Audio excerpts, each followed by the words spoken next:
టికో ఒక్కడే ఒక్కడు ఎడ ఉన్నడగాని కంటికి కనరాడు 25 పైసల గర్వత్తులు గాల్చి 65 కోట్ల వరములడుగుతాడు మాయమైపోతున్నడమ్మో మనిషన్నవాడు ఓ మచ్చుకైన లేడు చూడు అంజశ్రీ లాంటి వాడు. థ్యాంక్ యూ అండి. ఈ రోజున ఒక పాటల శిఖరం, ఓరుగల్లు శిఖరం, ఓ పాటల కోట కూలిపోయినటువంటి సందర్భం. అందశ్రీ గారు లేకపోవడం అనేది మా మధ్యలో ఓ మాదిగ జాతిలో పుట్టినటువంటి వ్యక్తిగా, ఓ కళానికి గలానికి ఎంతో కీర్తిని తీసుకొచ్చినటువంటి వ్యక్తిగా రాష్ట్ర ప్రభుత్వంలో ఆయన పాటలు పల్లెకే కాదు, యావత్ తెలంగాణకే, ఓ తెలంగాణ ప్రపంచాన్ని మేలుకొల్పే విధంగా, ఓ తెలంగాణ మేల్కొల్పే విధంగా వేలాది గొంతుకలు ఒక్కటై పాడే విధంగా ఒక జాతీయ గీతంగా, ఇలా రాష్ట్ర గీతంగా ఏర్పడిన జయ జయ హే తెలంగాణ అంటూ గర్జించినటువంటి గలం అందశ్రీ గారు. అలాంటి గలం ఇవాళ మూగపోవడం అనేది మా కళాకారులకు తీరని లోటుగా భావిస్తూ ఉన్నాం. ఏదేమైనా అందశ్రీ మాకు భౌతికంగా లేకపోవచ్చు, కానీ తను రాసినటువంటి రచనలు కావచ్చు, పాటలు కావచ్చు, వ్యాసాలు కావచ్చు, ఎన్నో కావచ్చు, అవన్నీ కూడా మా గుండెల్లో ఉన్నాయి, మా గొంతుల్లో పాడుతూ ఉంటాయి, మా పెన్నులో ఒక గండులాగా పనిచేస్తూ ఉంటాయి.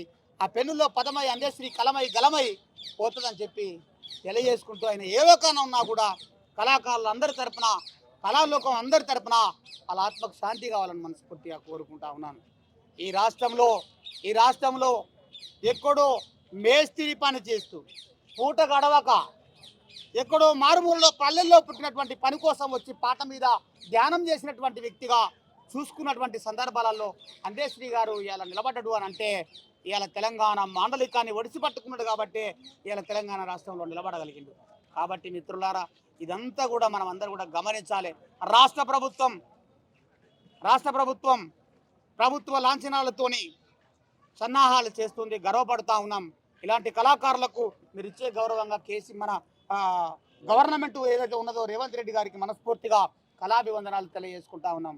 ఈ రాష్ట్రంలో ఉన్నటువంటి ఏ కళాకారుడు చనిపోయినా, ఏ కళాకారుని కూడా ఉన్నటువంటి అందరినీ కూడా ఎక్కడో ఉన్నటువంటి కళాకారులను గుర్తింపు చేస్తున్నటువంటి ఈ రాష్ట్ర ప్రభుత్వానికి మనస్ఫూర్తిగా కళాభివందనాలు తెలియజేసుకుంటా ఉన్నాను.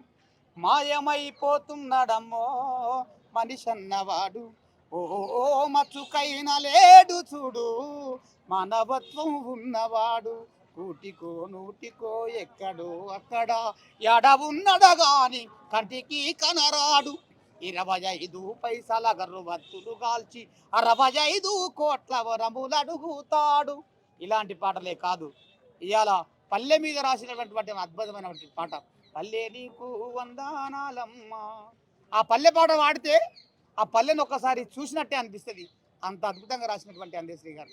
పల్లె నీకు వందనాలమ్మ, నన్ను గన్నా పల్లె తల్లి నీకు వందనాలమ్మ, నాకు ఆట నేర్పి పాట నేర్పి బతుకు బాట చూపినందుకు పల్లె నీకు వందనాలమ్మ.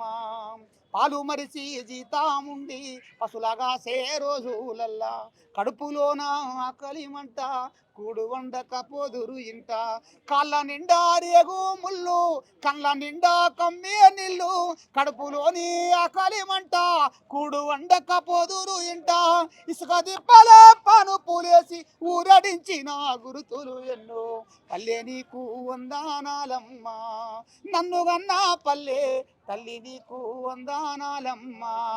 ఇరికి పరికి ఈత పండ్లు వాటమైన తాటి పండ్లు అమృతాన్ని మించినవమ్మ సక్కని సీతాపలుక పండ్లు, కడుపుకు ఇంపైన కాయలతో కడుపు నింపిన గురుతులు ఎన్నో పల్లె నీకు వందనాలమ్మ, నన్ను గన్నా పల్లె తల్లి నీకు వందనాలమ్మ, అన్న నీకు వందనాలన్న మా అందశ్రీ బాపు నీకు వందనాలయ్యా.